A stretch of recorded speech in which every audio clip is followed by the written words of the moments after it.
you're watching Left, Right and Centre. It's Tuesday night. I'm Nidhi Razdan. On the programme this evening, Smriti Irani against Rahul Gandhi in Amethi in what has turned out to be an election of big battles.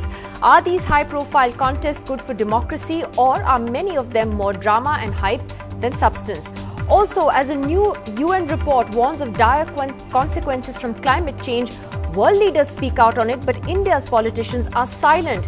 Why is climate change not a big issue in this general election? We're going to talk about that in just a few minutes from now. But first, one big battle after another in these general elections, and now the BJP is fielding Smriti Irani in Amethi to take on Rahul Gandhi. Smriti is clear that her only target is Rahul, not the AAP, and it promises to be a tough fight. The question now is, who will the Congress field against Narendra Modi in Varanasi? Ketki Angri has more on the high-profile battles of this campaign. One of the most visible faces of the BJP, now firmly in the Modi camp, actor Smriti Irani says her fight in Amethi is only against one man, Rahul Gandhi, dismissing the Aam Aadmi Party's Kumar Vishwas altogether. मेरा ये मानना है कि अमेठी की रणभूमि में मेरा जो प्रतिद्वंदी है वो कांग्रेस का नेता है। कांग्रेस की बी टीम से मेरा कोई सरोकार नहीं, ना ही मेरा कोई उनसे किसी भी प्रकार की कोई कंपटीशन है। The BJP has searched hard and long for what they think would be putting up a strong candidate. This is a clear departure from past convention, where political parties have stayed away from fielding big names against prominent candidates from other parties, be it the Congress pocket boroughs of Raebareli and Amethi or Samajwadi Party candidates from Kannauj and Mainpuri. This election marks a significant shift from that unwritten arrangement. And so we have interesting and high-profile contests playing out in a number of constituencies in Battleground 2014.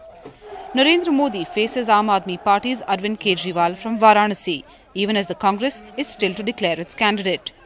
In Ghaziabad, the contest is between the former Army Chief V.K. Singh, Raj Babbar of the Congress and Shazia Ilmi of the Aam Aadmi Party. In Amritsar, leader of opposition in Rajya Sabha, BJP's Arun Jaitley, faces former Punjab Chief Minister and Royal Captain Amrinder Singh.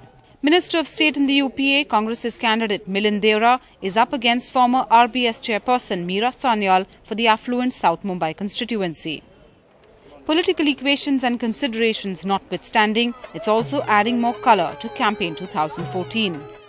It's now a no-holds-barred contest, pitting celebrities versus veteran politicians versus debutants, where a magician, Olympian, footballer, former cricket captain, journalists, actors, bureaucrats, even top cops are all in the rough and tumble this election season. In New Delhi with Neha Khanna and Sandeep Phukan, Ketki Angre for NDTV. So, is that contest going to be an interesting one? Smriti Irani against Rahul Gandhi. Is she going to give a tough fight to Rahul Gandhi? And what about the other high-profile contests in this election? We've got Shiv Vishwanathan here in the studio with us, senior journalist Bharat Bhushan. We've got Saurabh Bhardwaj of the Aam Aadmi Party, and Shaina NC joins us tonight from Mumbai from the BJP. I'll take this to Ms. Shiv Vishwanathan first. Do you think the decision to field Smriti Irani against Rahul is a good choice? She's pretty feisty and she'll certainly fight a tough fight. See, it adds a bit of adrenaline to politics. So far there have been no big issues, no big debates. In fact, there's a lull in this kind of politics. So these kind of fights, which sort of create a certain sense of hype, a sense of expectation, a sense of sportiveness, adds a certain magic to politics. I like the idea. It also relieves me from the boredom of certain kinds of politics. What does that mean? No, because I don't think all the issues are there. Yeah. To a certain extent, these contests have a certain extra spiciness. And I think we were losing that sense of active battles in politics. Now suddenly you have a series of contestations which almost create a kind of IPL effect to the long-range games of politics. Now, so do you think it will be a good IPL match? Smriti, Rahul and then Kumar Vishwas also in the fray? I think they're very interesting personalities. It might even add something to Rahul to have a real scrap of this order. I think it's interesting. I think it also creates a certain kind of interest in politics. Of course, at one level you can say hype. But I think sometimes hype is necessary to create drama. Now the question is, what kind of scripts, what kind of debates, what kind of drama they create. But at least there's a focus back on politics. Politics looks interesting. It looks like a contest. It looks more playful. And it's fun. Mr. Bhushan, would you agree? Do you think that Smriti Irani would be, the sort of challenge, real challenger to Rahul Gandhi in Amethi? She will be a challenger, but where I agree with Shiv is that yes, it brings magic to a contest, a certain amount of playfulness, but also a certain amount of irrationality. you field people like Smriti Irani or Raj Babbar or Paresh Rawal or Ravi Kishan or Manoj Tiwari to bring a certain charisma. And along with that charisma comes, of course, magic. The ability to communicate directly to audiences where there are no issues. You don't have to talk about issues because you bring your glamour from some other field, films perhaps, or army in the case of VK Singh. Yeah. But to say that this will lead to a rational debate is where I disagree with him. All this glamour and charisma is about irrationality, about magic, about communicating directly to people and forming an emotional link with them, not a rational link. But you have to admit that in Smriti Irani's case, she's been more of that hard-nosed politician in the BJP now for a long time. You know, she's come a long way from her days when she lost the Chandni Chowk election to Kapil Sibal. And therefore today she's considered among Mr. Modi's, you know, in his camp, among his top leaders. But that leaders. would be true of anybody. You stay long enough in a party, your equity goes up. That doesn't mean that you become a better politician or you're better connected with the masses. So why field her then? Why do you because think of her charisma, because the charisma she brings from television. You cannot take on Rahul Gandhi on issues that Mr. Modi is doing at a national level. So locally you bring in somebody who cuts through that rationality, is an irrational candidate but brings with her a certain amount of charisma, magic and an emotional link, hopefully an emotional link with people who have watched her on television, who like glamour. I'm going to take that to Shaina. Shaina, how would you respond to that? Interesting how the two commentators see this tonight. But Mr. Bhushan says she's an irrational candidate. Maybe the BJP is hoping that she makes an emotional connect. However, there are many who also believe that she's being set up as a sacrificial lamb because there is going to be a very tough battle in Amethi. I don't agree with the logic on either. I think that Smriti Irani is clearly a serious politician. It's not as if she's been catapulted into the constituency of Amethi overnight, because she has been one of our campaigners election after election across the length and breadth of this country. But I think the crucial question that the voter in Amethi is going to be asking is, you have a really high profile leader in Rahul Gandhi who has had a dismal performance in Parliament, who has hardly ever spoken or raised any national issue, leave alone local issues, who has done factually very little for his home constituency, and besides being part of this dynastic cult which is the Gandhi family, I want to ask that what is his claim to fame? So why shouldn't somebody who has the profile of Smriti Irani, who has been the president of the Mahila Morcha and Bharatiya Janata Party, who has been an extremely well-performing member of parliament in the Rajya Sabha, take on somebody for his so-called status?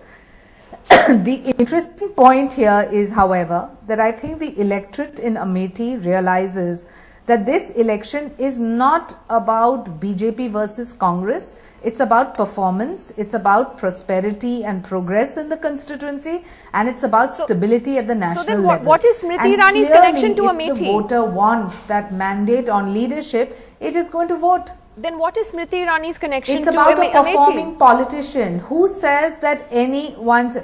Nidhi, who says that a resident of this country cannot fight from any part of the country? For that matter, does Rahul Gandhi himself belong to Amethi, or has he lived all his life in Delhi? So what is his correlation to the home state that they all seem to think is their fiefdom? I think the time has come to realize that real politics is about performance-based politics, where you're going to deliver, and if you're unable to deliver and if you think only charisma lasts, a lot of people are going to be in for rude shocks in this election. All right, I want to ask Saurabh though about Smriti saying that she doesn't even care about Kumar Vishwas. You're a non-entity as far as Amethi is concerned. It's all about Rahul and her. The kind of politics which Aam Aadmi Party started, we are happy that, you know, we are able to set up the agenda. But look at the kind of people they are putting against Rahul Gandhi. Let's accept it, there's first line of leadership, there is second line of leadership, and there are third line, and so on. We have put our best candidates against Rahul Gandhi and Modi. What BJP and Congress are doing is just a kind of a tokenism. They are just doing a face saver. They they put some Rashid Alvi against Modi, and they are putting BJP is putting Smriti Irani against Rahul Gandhi. It's just a face saving exercise. It's not a serious battle there. Although some would accuse the AAP of doing, someone can turn around and say it's all drama, it's a made-for-TV campaign sort of thing. You have Arvind against Modi. You can call it anything, but we are risking our best candidates against their best candidates. Where are their best candidates? They are trying for the safe seats. If they have the ability to take the risk, let's come and take the risk. You don't think that Smriti Irani is a good candidate? You don't think she's a high profile enough to take on Rahul Gandhi? Rahul Gandhi can be called the best candidate of Congress. I don't think they can call Smriti Irani anywhere near the best candidates of BJP. It's just a tokenism they are involved China? in. Let the public decide. I think, you're sitting on such high judgment as if you think that the only option in this country is a failed government that you have shown in 49 days. Clearly, the country and the electorate realizes that eventually they're voting on stability and they're voting on serious issues of progress. And if they want that, they clearly know that the person who will lead this country in terms of a Prime Minister is Narendra Modi. So I think there's going to be a huge vote. Today I was reading about one of the internal assessments of a huge news publication which says that 7 out of 10 voters across this country want BJP and want Narendra Modi as Prime Minister. So please don't, undermine somebody as a lightweight or heavyweight. Somebody who is a performer is a heavyweight, and Smriti Irani clearly is. So Shaina, you are not giving a Rajya Sabha seat to Smriti after she gets defeated there? She's already a Rajya Sabha member, for your knowledge, and obviously you're ill-informed and you view her as some kind of a token candidate, a dummy candidate, which is incorrect in your assessment. I think the AAP party should focus on what its core issues are rather than just constantly being in this negative mode of criticizing all and sundry except themselves. What's happening in Amethi and why this is so crucial? Do you get a sense that this time it could be actually harder for Rahul Gandhi?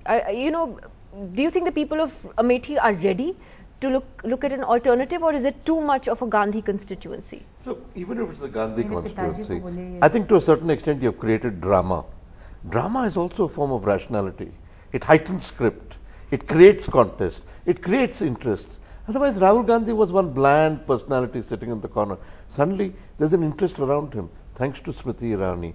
I don't need to give good conduct certificates to Smriti Irani.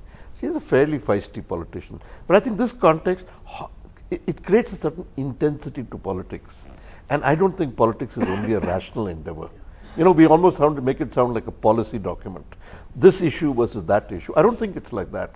I think you need this intensity of dramas. And personality contests? And personalities. Pity is sometimes the personalities are asymmetrically drafted. So to a certain extent, instead of getting high drama, you get B-grade movies. But that's the cost of politics. But is there a danger that then you get too many B-grade movies and no substance? And Mr. Bhushan, on that question of Amethi, and whether there is a sense that this election has a lot to do with the backlash against the family and the Congress, of course, but against the family as well. Look, if the backlash was enough, then even a lamppost should win against Rahul Gandhi. So clearly they are counting on the fact that Smriti Irani brings something extra. That extra is something magical, something irrational. I agree with Shiv that politics is not always rational. In fact, if you look back, how was Hemwati Nandan Bahuguna brought down? Great politician, great connect with the people, no family baggage, but Amitabh Bachchan brought him down. I mean, AAP party, why is AAP party fielding Gul Panag? Why is CPM fielding Mr. Innocent from Chekudi in Kerala? Because besides rationality, besides issues, to bring in this irrational thing which can upset the apple cart. And this apple cart can be upset not rationally, it can often be upset only through this imported charisma. Do you think that the AAP has a lot to do with that in the kind of contests we've seen? Because they were the first off the block in that sense, Arvind Kejriwal pitting himself against Modi, Rajmohan Gandhi against Sandeep Dixit, or, and so on. There's a number of candidates. Because AAP is fighting on issues. AAP is still within the framework of rational politics. They don't have party structure. Therefore, they need charisma, where you have no institutions, where you need somebody to be able to communicate directly to the masses without going through party institutions, which are non-existent or are being put into place. Then they need a Gul Panag. Then they need, a Meera Sanyal. But where you already have institutions, where you have parties, where you have people, local candidates, to import a Smriti Irani or to take Hema Malini to Mathura is to take charisma there. There is also the question of what he said about token candidates, and I'll take that to Shaina, because Shaina, there was also a buzz that Uma Bharti could, contest against Sonia Gandhi, and you did actually have a really good feisty contest in one election with Sushma Swaraj taking on Sonia Gandhi, which was, very sporting of her, many would say, and it was a tough fight. And at the end, Uma Bharti wasn't allowed to do that. And so you have Ajay Agarwal contesting against Sonia Gandhi, which many would say is not much of a contest. So there, the BJP seems to have shied away.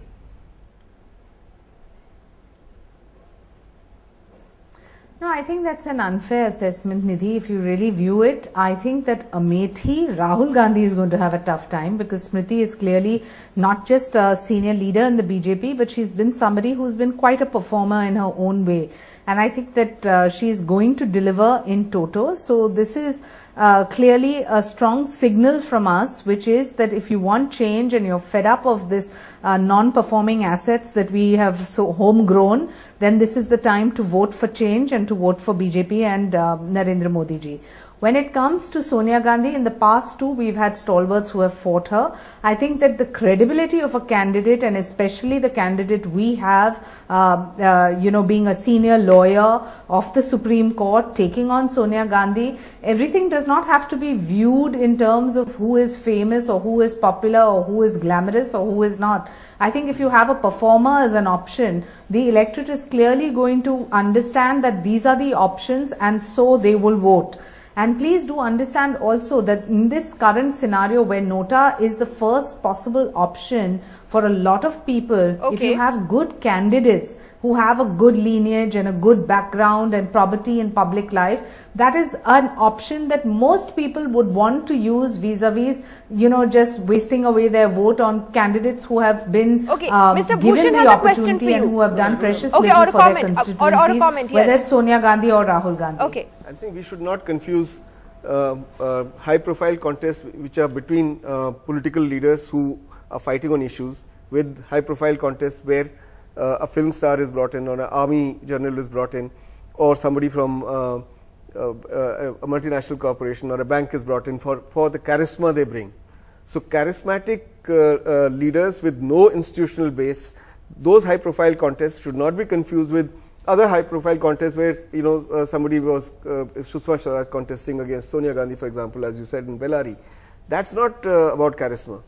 But Gul Panag is about charisma, Hema Malini is about charisma, and Smriti Irani is also about charisma. I mean, isn't that an interesting contest to you? The fact is that Amrinder Singh, we know famously, wasn't very keen on contesting, and yet the Congress fielded their best-known Punjab face to take on Arun Jaitley. So what does that tell you about the Congress campaign and the Congress way it's has done very good selection of candidates in Punjab, and I hope they do that wherever they still have to nominate candidates. They still have to nominate in Varanasi, as you said. I hope they bring in a candidate who surprises us all. Who do you think finally, Shiv Vishwanathan, that candidate should be against Narendra Modi in Varanasi? All kinds of names have gone around, Digvijay Singh, others. People have said that they're volunteering to stand there, but the Congress can't seem to decide. No, you can't talk about it as if it's a sacrificial goat. No, I'll give you a name which will not be sacrificial. I think Priyanka Gandhi should be fielded from there, and then you see what happens in the Congress. But that's the predictable game, okay? To a certain extent, putting Priyanka there is a last act of desperation. Why is it a desperation? Wait. It just shows you have the courage to take on this man. No, but I think Kejriwal did not take on a winnable seat. He took on Sheila Dikshit in Delhi, he is taking on Modi in Banaras, and it has lifted AAP campaign all over. AAP may not win a lot of seats, but the campaign of 400 candidates, they will all gain about 20,000 to 30,000 So you believe Priyanka votes. Gandhi, but you think why is Priyanka the predictable? Priyanka Gandhi will be very interesting. Again, it brings about drama, and it's drama that I'm interested in. I think China used the perfect metaphor, the performance. Is the performance political or dramatic? I think by putting Priyanka Gandhi there, you change the dimensions of politics. The Congress party, especially the family, looks more galvanic than this is. Even Robert Vadra recedes to the background. For the first time, you see the possibility of a new charisma. You almost are even hopeful about Rahul Gandhi. Maybe something of the sister will pass on to him. There's excitement. But to say that's rational, I'm not so sure. But who else? Yeah, Who else? I'm glad you're back to the irrationality. likelihood of Priyanka Gandhi contesting at the moment is remote. So therefore, who else? But I like the idea that it's what the remoteness is what makes Priyanka interesting. Exactly. So who else though? Give me another name. No, I wouldn't go around like that. You know, even punters are a bit careful of the horses they bet on. So to a certain extent, politics is a bit more exciting than yes, China. Yes. I'd wait a bit. Yes, China.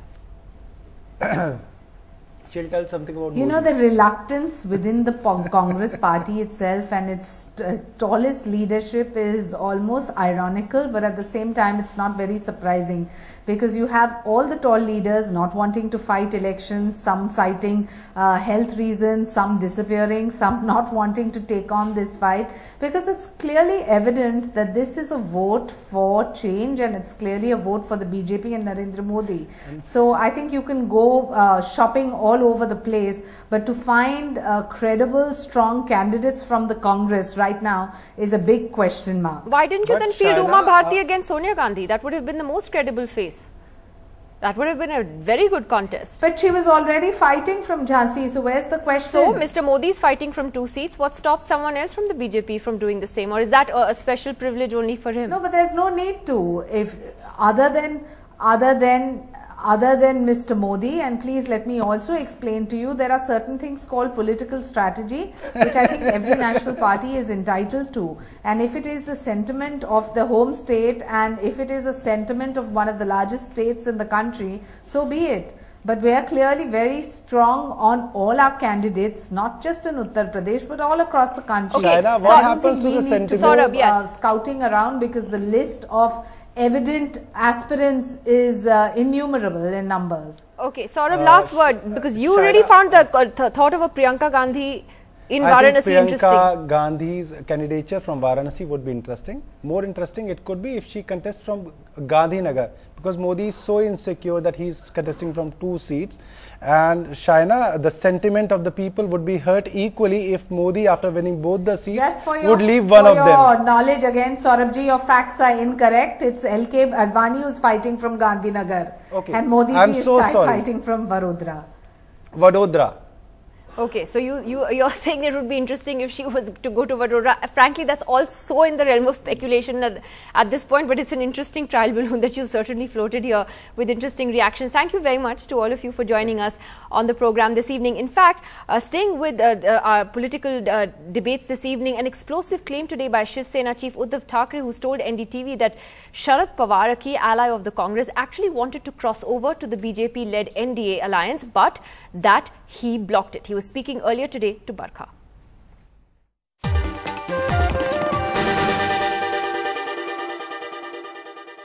आपने 2 बातें अपनी सामना में रखी हैं। एक ही शंकर सिंह वाघेला जब join करना चाहते थे तो आप लोगों ने कहा कि नहीं, हम नहीं लेंगे आपको क्योंकि आप बीजेपी छोड़ के जा रहे हैं। You give this as an example of your loyalty. और दूसरी बात आपने रखी है कि शरद पवार एनडीए में आना चाहते थे, आप लोगों ने मना किया। इसके बारे में बताइए थोड़ा। शंकर जी का तो खुलासा हुआ है। शरद पवार जी, जैसे आप ही ने कहा अभी कि हर इलेक्शन में वो कहाँ जाए, ये बात उठती है और उनकी एक खासियत है, वो इलेक्शन के पहले हर दरवाजे थोड़े खोलकर रखते हैं। तो भाई यहाँ तो यहाँ, वहां तो वहां, वहां तो वहां। आपको लगता है इस बारे भी ऐसा कर रहे हैं? नहीं, उन्होंने कोशिश जरूर की, लेकिन सिर्फ मैं नहीं, गोपीनाथ जी मुंडे है और हमारे साथ अभी जो महायुति में लोग हैं, रामदास जी आठवले है, राजू शेट्टी है, तो इन लोगों ने, महादेव जानकर तो बारामती से लड़ रहे, तो इन लोगों ने कहा कि भाई अगर जिसके साथ हम लड़ रहे हैं उन्हीं को साथ लेकर लड़ना है तो फिर हमें माफ करो।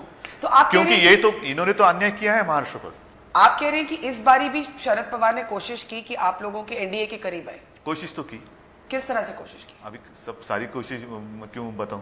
और आप कह रहे हैं कि आपका वीटो आया और बाकी लोग, सिर्फ मेरा नहीं, हमारे महाराष्ट्र के बाकी सारे, इवन बीजेपी के जो महाराष्ट्र के लोग हैं, गोपीनाथ जी मुंडे और जैसे मैंने कहा राजू शेट्टी जी है, महादेव जानकर है, रामदास जी आठवले तो वहां परेशान होकर हमारे साथ आए, तो बोलते कि वही अगर झेलना था मुझे तो मैं यहाँ क्यों आ गया। तो आप कह रहे हैं कि इस चुनाव में भी, जैसे हर चुनाव में होता है, शरद पवार जी ने कुछ फीलर्स भेजे और आप लोगों ने मना कर दिया। बिल्कुल। और शरद पवार इसको मानेंगे कि डिनाई करेंगे? कैसे मानेंगे कैसे? इसी को तो राजनीति कहते हैं ना। तो आपको डायरेक्टली फीलर्स भेजे कि लोगों के थ्रू? अभी देखो ये सारी बातें हैं, ये एक लिमिट तक मैं कुछ बोल सकता हूँ, लेकिन इतना तो मैंने साफ बता दिया कि सिर्फ मैं नहीं, गोपीनाथ जी मुंडे, रामदास आठवले, राजू शेट्टी, महादेव जानकर, इन सारे लोगों ने मना किया। पर वो क्या चाहते थे कि पोस्ट पोल कोई अंडरस्टैंडिंग हो कि प्री पोल? इंटरव्यू के बाद बताता हूँ आपको। थोड़ा तो इशारों में कुछ भी, जैसे आप जैसे आप चाहें, प्री पोल, पोस्ट पोल, लेकिन लेकिन मैं नहीं मानता कि अब उनकी पार्टी के कुछ सांसद चुनकर आएंगे, भले एक का दो आए तो आए, वो इसलिए क्योंकि लोग सचमुच परेशान हैं, तंग है, और वो अब इन लोगों से छुटकारा चाहते हैं। Why were you against him coming to the NDA? अगर मैं आपकी पवार साहब की बात कर रही हूँ। ठीक है, मैं कहता हूं कि चलो इसके लिए हम सारे लोग और एक बार सोचने के लिए तैयार है, लेकिन एक मेरी शर्त है, जिन किसानों ने आत्महत्या की है उनके घर में जाकर उनके जो परिवार वाले हैं, उनकी अभी क्या कहूँ, उनकी पत्नी, उसका सौभाग्य छिना गया, या उसके पिताजी है, भाई है, बहन है, बच्चे हैं, उनको पूछो कि आपको चलेगा कि आप ये साथ में आएंगे तो। So some pretty explosive claims there by Uddhav Thackeray. While speaking to NDTV later, Sharad Pawar has called Uddhav's allegations as a joke. Joining us here in Mumbai is India's Agriculture Minister and the NCP's President, Mr. Sharad Pawar. So I know I've answered this question earlier too, but today itself, this morning itself, Uddhav Thackeray gave an interview to NDTV and he said that Sharad Pawar sent feelers to the NDA leaders that he wants to quit the UPA and join the NDA. How would you respond to that, sir? You see, I can say that it's a joke of year. I was knowing very closely, intimately, late Babasaheb Thackeray. He was a mature person. I feel sorry that the person who has taken such a responsibility to run organization which has been set up by Babasaheb Thackeray, the level of thinking of that leadership is this: making irresponsible statements, immature statements, and that is the reason that his organization day by day is going down and his colleagues are deserting him. He will make any statements against anybody. That is his specialty. Nobody takes seriously. Question of mine to take seriously doesn't arise. In fact, he goes a step ahead and says the leaders from Maharashtra itself, be it Uddhav Thackeray himself or Gopinath Munde, they all blocked your entry into the NDA. Otherwise, you would have been part of the NDA. This is recently. Again, I reply that again and again. You see, last 15 years, they are making several things, Mr. Gopinath Munde and others. But in the last 15 years, we are continuously working Congress and we together. We are defeating them. We are running government here. That's why they become frustrated. And that's why they are making this type of statement. There is a total confusion in their mind. They are unable to tell any positive thing to the people of the state. And that's why they are day and night, only one program which they have taken to make this type of irresponsible statement and try to achieve something, but they will never achieve. We'll take a break. Still ahead, it's an important report on climate change, a warning by the UN about how India could be devastatingly affected by this. But it's not an issue in this general election. Why is climate change not a priority for our political parties? That's after the break.